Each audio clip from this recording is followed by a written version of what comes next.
Ahmet daha iyisini ya 12 yaşındaydı ya 10. İşte para biriktirdik. Biz Ya. işte para biriktirdik.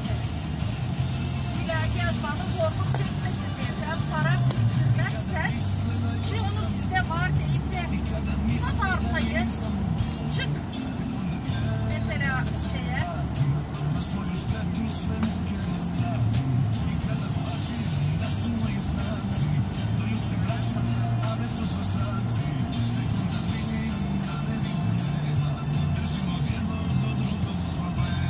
Ben Rusya'da çalıştım ama en iyi yemeğim benim hazır çorbaydı. 5 öğün hep yumurta yiyor.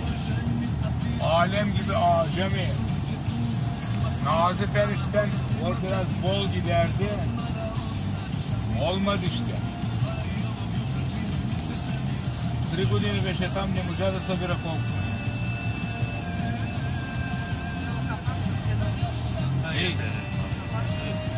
Duymayı mı?